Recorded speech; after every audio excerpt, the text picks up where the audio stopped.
1939 में हुआ था।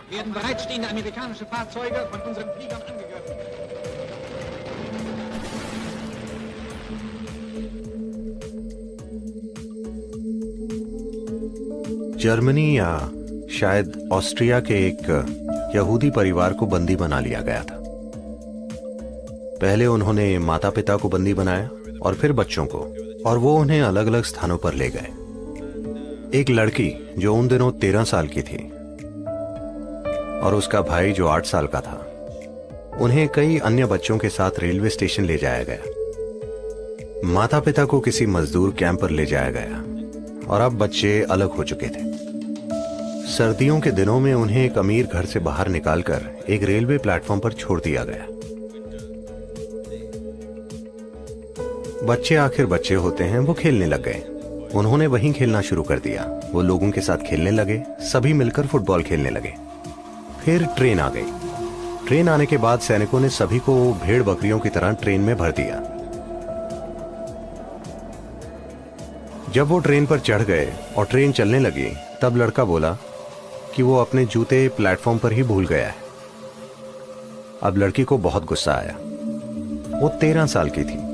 उसे सबसे अभी अभी अलग किया गया है। वो हक्की बक्की है कि एक अमीर घर से यहाँ लाया गया है। अब वो सड़क पर हैं, वो नहीं जानते कि कहाँ जा रहे हैं, आगे क्या होगा, वो कुछ भी नहीं जानते। अब वो इतिहास बन चुका है। हम जानते हैं कि उसके बाद क्या चीजें हुई थी, पर उस समय उन छोटे बच्चों को कुछ भी नहीं पता था कि क्या होने वाला है। और ये लड़का अपने जूते भूलकर आ गया है, वो भी सर्दियों के मौसम में।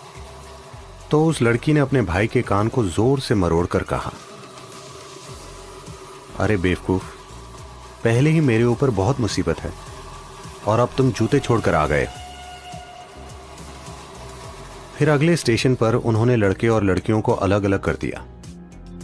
लड़के को एक जगह ले गए, लड़की को किसी दूसरी जगह ले गए।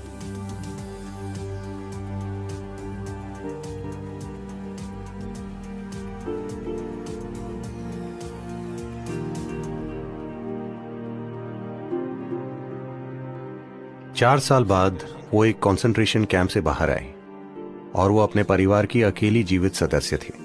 उसके भाई समेत परिवार के 17 लोग बस गायब हो गए।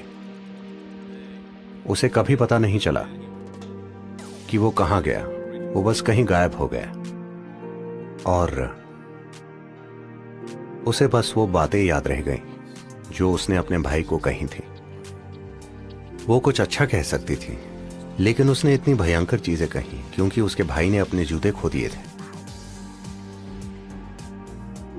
फिर जब वो 4.5 साल बाद कंसंट्रेशन कैंप से बाहर आई तो उसने एक दृढ़ निश्चय किया, इससे फर्क नहीं पड़ता कि मैं किससे बात कर रही हूं, मैं लोगों से इस तरह से बात करूंगी कि अगर वो मेरी उनसे आखिरी बातचीत है तो मुझे आगे चलकर उसका दुख नहीं होना चाहिए।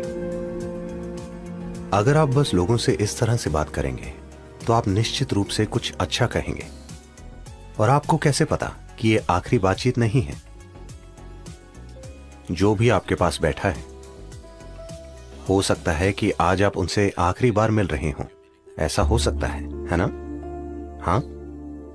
और ये एक वादा जो उसने खुद से किया, इसने उसका पूरा जीवन ही बदल दिया और वो बहुत ही सुंदर इंसान बन गई, क्योंकि उसने तय कर लिया कि वो जिससे भी बात करेगी वो इस तरह बात करेगी कि अगर ये आखिरी बातचीत हो तो उसे दुख ना हो। उसके साथ इतनी भयंकर घटना हुई, पर उसने उसे एक आशीर्वाद में बदल दिया। अगर आपके पास जागरूक बुद्धि हो तो आपके जीवन में जो कुछ भी होता है उसे आप अपने लिए एक महान संभावना में बदल सकते हैं, या जो भी होता है आप उससे दुख पैदा कर सकते हैं, है कि नहीं? चाहे जो भी परिस्थिति हो, उससे कोई फर्क नहीं पड़ता। जो भी परिस्थिति हो, आप उसे एक महान संभावना में बदल सकते हैं। बस अगर आप उसे खुलेपन के साथ देखने के लिए तैयार हो जाएं, तो हर चीज बदली जा सकती है। जब हमारे जीवन में दुख देने वाली चीजें होती हैं, तो हम या तो समझदार बन सकते हैं या फिर पीड़ित हो सकते हैं। ये हमें ही चुनना है।